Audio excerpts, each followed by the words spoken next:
Alright everybody, welcome back to another Xvault gaming video. Xvault here, and today I have to address some things that is floating all over social media and being blown up big time, apparently because news might be a little slow, there's nothing major going on or something like that, but it has to do about, as you can guess from the thumbnail, Call of Duty, the acquisition with Xbox, and possibly Sony's involvement or thoughts and opinions on that as well. So let's go ahead and break this down. I'll break it apart from pushsquare.com, but without further ado, let's go ahead and jump to it.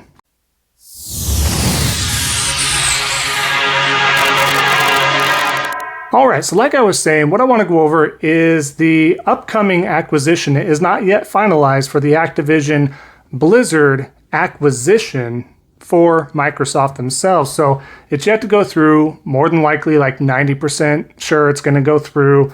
It does seem a little high up there in regards to monopolize, but as long as they play nice and make it a multi-plat thing, that it's not going to be exclusive to their platform only, the investors and everybody else that does have to oversee this and approve it will agree to it, even though it's a lot more money in Microsoft's pocket. But hey, business is business, right? So what I want to address though is the fact that this is blowing up everywhere today, that not only you got the Xbox, but you got the social media out there trying to make something of, in my opinion, is nothing.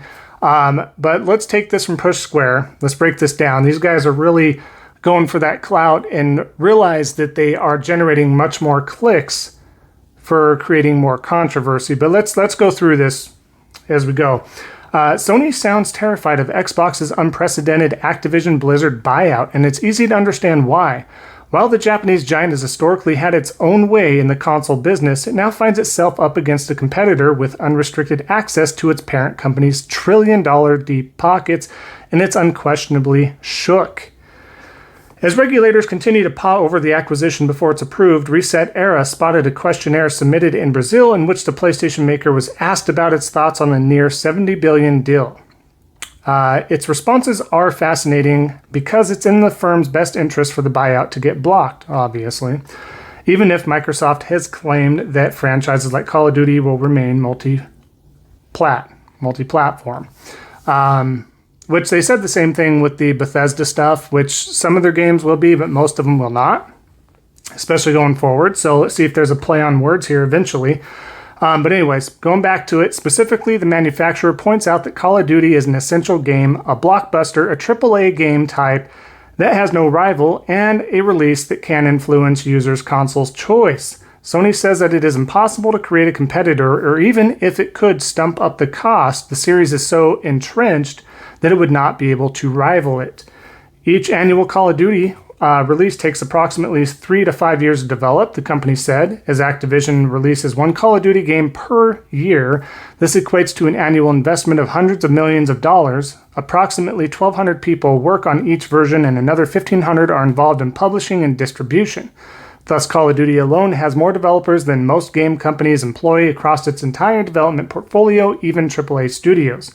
It added, no other developer can devote the same level of resources and expertise in game development. Even if it could, Call of Duty is overly entrenched so that no rival, no matter how irrelevant or how relevant, can catch up. It continued that the series defines the first-person shooter category and provided comparisons to Battlefield to illustrate that there's no contest between the brands. Players would be unlikely to switch to alternative games as they would lose that familiarity, those skills, and even the friends they made playing the game, the company continued. Even in weaker years like 2021, Call of Duty still managed to outperform most other games by a considerable margin. Call of Duty Vanguard, for example, was widely regarded as weaker than previous year's titles, but was still one of the best-selling games of 2021. In other words, even in a bad year, players remain loyal to the brand and continue to buy the game. Sony also pointed out that Activision Blizzard continues to recruit for Call of Duty and is looking to expand the series' already significant workforce, further lessening any chance of a rival emerging. It's a really interesting set of statements from the Japanese giant, which demonstrates how damaging the company expects this acquisition to be. The deal is yet to be approved, of course, but it's largely anticipated that it will go through. Based on these comments, it's clear that Sony will be delighted if it got blocked. They go on to say a couple more sentences there or whatever, but they basically got the title there going, right? And rightfully so to a point, but really it's just kind of interesting because, yes, this is going to remain multi-platform. I really don't see this being an exclusive even going forward. Now, there could be spin-offs of Call of Duty and different iterations of Call of Duty that could become exclusive, but the main line franchise is not going to go exclusive. However, the other flip side to this is the fact that, you know, when you make a deal with Activision Blizzard, or you got special packs and zombies and maps and this and that, you get more of a cut as well for what's being sold on that platform now that Microsoft owns that. And even though it's going to another platform, they're still going to probably receive or work a way in to receive more of a cut, even though it's bought on a Sony platform or on a Steam platform or whatever the case is. That's just the way it is. So yes, Sony is losing out on a lot of money here, and that sucks for a business, but they're not going to be.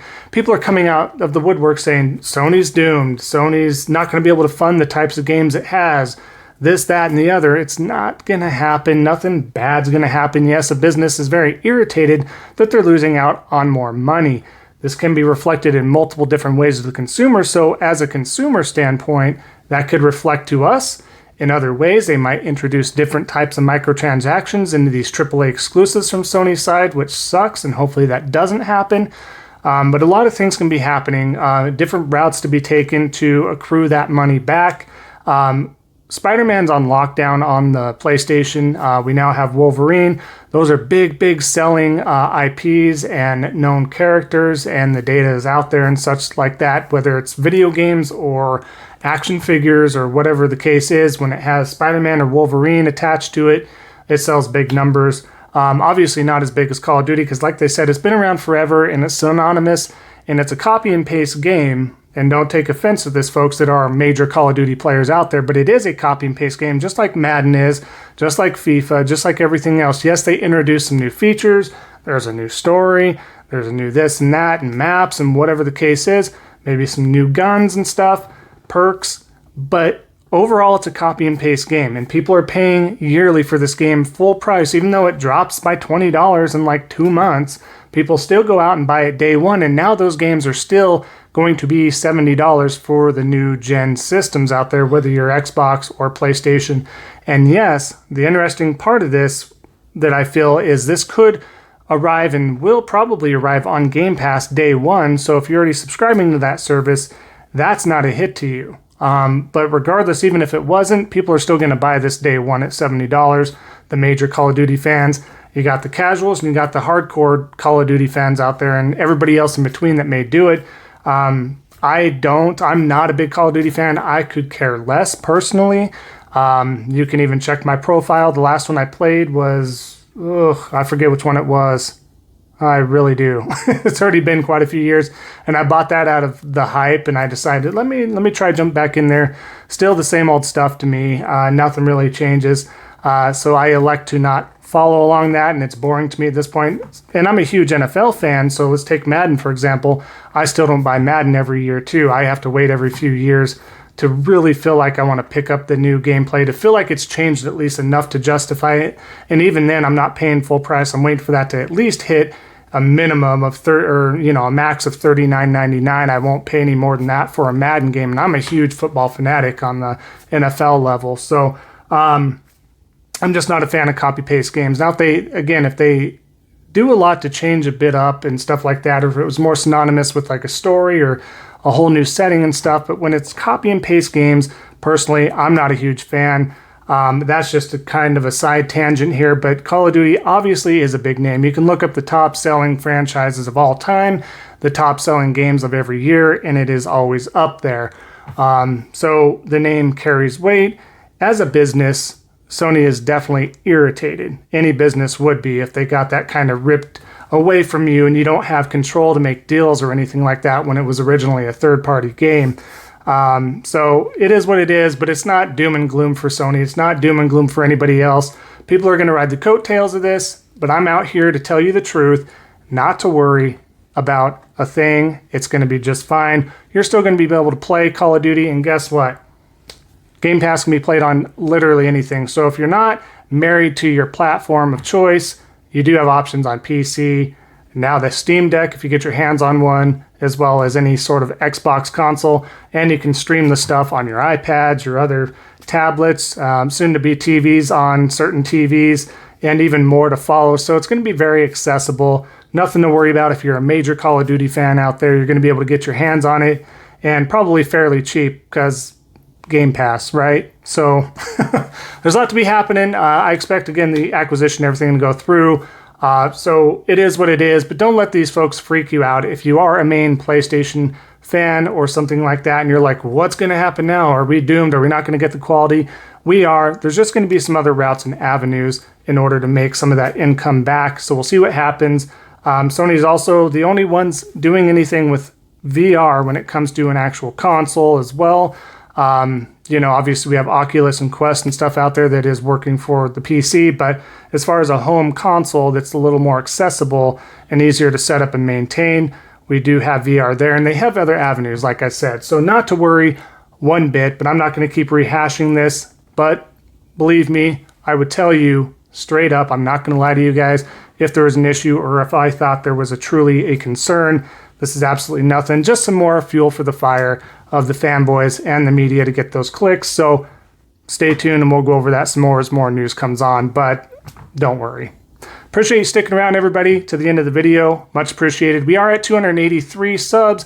We're getting ever so close to that 300 sub goal. So if you are new, definitely consider subscribing, liking, commenting, all that great stuff. I would love to hear from you in the comments as well, what you make of all this and what your thoughts and opinions are as well. Would love to hear that. So, and again, for everybody else, thank you for the support and continued support. It helps me out and means truly a lot. So we'll let you have the rest of your day back, and we'll see you all next time on the next Xvault gaming video. And until then, take care.